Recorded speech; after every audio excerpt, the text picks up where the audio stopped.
Hello and welcome back to Like Maria.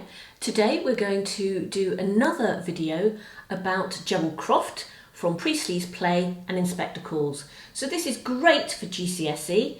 I'm going to concentrate a little bit more on dramatic technique and some of the things surrounding Gerald's character rather than actual character analysis. So the way he behaves, the stage directions and his use of language. So I'm going to be looking today at stage directions, language, the narrative he creates for himself, brief mention of the relationships with other characters, his actions, and what's really important for this play, how the character behaves at the end when they have gone through a supposed educational process, when they've discovered things about themselves and other characters. At the end of this video, you'll be able to look at Gerald Croft just like Maria. So first of all, I'd like to draw your attention to stage directions, always really important. After this video, go and find some more for yourself. To begin with, Priestley describes Gerald as a chap, easy, well-bred young man about town. And this immediately, that word of chap, easy, well-bred, suggests a sort of upper middle class, moving into the upper classes, confident young man who is perhaps a little arrogant and doesn't really have compassion or empathy for other parts of society. Easy, well-bred young man about town, he is there enjoying himself. Some other stage directions that really do shed light on Gerald's character early in the play are when the inspector calls and he is given the photos, or other characters to begin with. Mr. Burling is given the photo. He is denied access to the photo by the inspector. Priestley in the stage directions describes Gerald as showing annoyance and becoming distressed a little later on. So here clearly he is used to people doing what he asks, and he becomes distressed when he lacks control of the situation. The inspector puts him in his place, refuses to show him the picture. So that is quite an interesting point about how he is challenged. He's not used to being challenged, and he hasn't got the information that he wants to use to wield. So he's not in control, and that this causes him distress. Further throughout the play, we can see him gaining some more confidence. The adverbs steadily and decisively are used by Priestley to explain his character and the way he behaves later on during the play. This is particularly when he starts with his narrative and his description of his role in the part he plays, meeting Daisy Renton. So it's really important that we look at these adverbs that appear for every character, but particularly here for Gerald. He becomes more steady and decisive. There is one moment in the play where actually he stops talking. He does not reply, but he looks at her, is the quotation from the stage directions. And that is when he is being challenged about his behaviour and he can't face really saying anything. So that's stage directions. Going to move on to talk about language in a little bit of detail here. I just want to read out a set of quotations for you to think about what sort of person says these things. And in particular, I'm thinking about these utterances suggesting things about his place in the class hierarchy. He talks about his dad as the governor. He says that he's awfully busy. He says that Daisy was very gallant about it. She was quite different. And that one of his friends had a nice little set of rooms.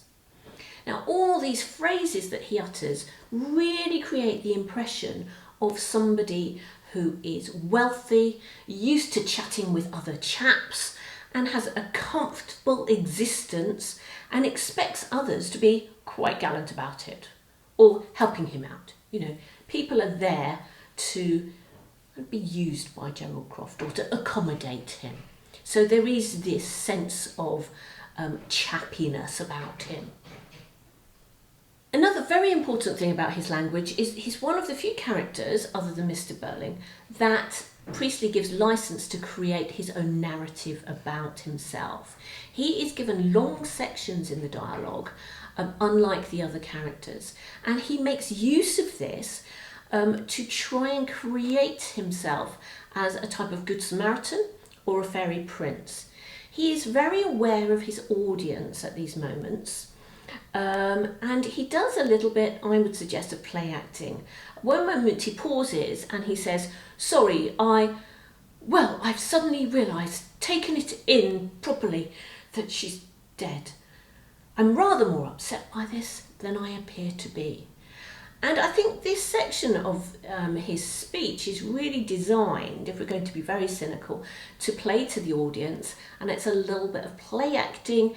It's not the truth, because his other actions, certainly at the end of the play, and his other relationships with people do not suggest that he is really affected. But he even comments on this and tells us that he's affected, trying to make the audience believe. Other moments, he also comments on his behaviour and his story. He tries to make it very clear that he didn't install Daisy in these rooms so that he could make love to her. He says, "I want you to understand that that was not the case." And to Mrs. Burling, he says, "It wasn't disgusting." So he's very much linguistically trying to prove himself. He wants to work on a version of himself that the family, as the first audience, and then the audience in the theatre will be on his side. So that's a really important part of his character. The other thing it's really important to look at, and I'm going to ask you to look at these individually after this video, is that you should look at his relationships with other characters. The obvious one is Sheila, and the way he treats her very poorly. He tries to hide his affair from her, but still offers the engagement ring. He tries to dismiss the affair once it's discovered, and he does very much treat her like a man of that era would, as an object, something to be bargained with in business, and tries to make her keep her place. With Mr. Burling, he kind of sides with Mr. Burling. He obviously wants to link up in some kind of business partnership. Secretly, I think he knows that Mr. Burling is a little bit of a buffoon, but he does reinforce all that in the early scenes. We see Gerald with reinforcing utterances in support of Mr. Burling. Generally, with Mr. and Mrs. Burling, they are characters that are not changed by the end of the play, and I would put Gerald in that group as well. So Mr. Burling, Mrs. Burling and Gerald are all characters that are not changed by the end of the play. They contrast greatly to Eric and Sheila, who are questioning and are learning. Now Gerald is really of their generation and should be seen as being part of this learning process. But we can see him really, and I think Priestley wants us to see him, as someone perpetuating the class hierarchy and perpetuating capitalism in the world. Whereas if you compare him with Sheila and Eric, they are very much kind of converted or beginning to at least question their existence. He is rather, and I often think this is rather unpleasant, he's quite nasty in looking down on Eric, I think, as a kind of younger man. He feels no shame in telling Mrs. Burling that, yes, Eric does drink a lot. And there is a funny little moment between himself and Mr. Burling where there is they're kind of giggling and chuckling at Eric when he comes in, and they try to hide that. Gerald is someone who tries to challenge the inspector early on, but not very successfully. He tries and is put down, and then at the end of the play, he becomes almost quite smug about his success. I think it's really important to see him through the actions that he does as well.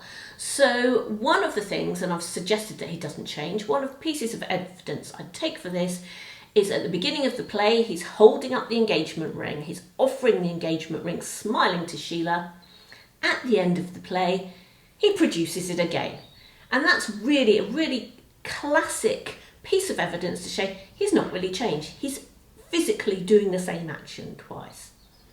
He's annoyed at not being shown the picture early on, so this shows that he is quite an unpleasant, entitled character. He sets Daisy up in a flat, really just to have sex with her. He says that that's not the case, but it really does rather seem like that. One of the interesting things about Gerald is he leaves the house. He goes off and has a walk and comes back. He is an outsider. He comes into the house to perform a role, and that role is the new fiancé, etc. But he does leave, and he suggests at the end of the play that somehow leaving the scene and coming back has helped him clear his head and see straight and get rid of all the nonsense from the inspector. So I think that's really an interesting one. Of course, when we get the last phone call at the end of the play again, perhaps he's not cleared his head properly or seen all that straight. But he does remove himself from the scene and then come back in. And he is kind of all the time trying to challenge.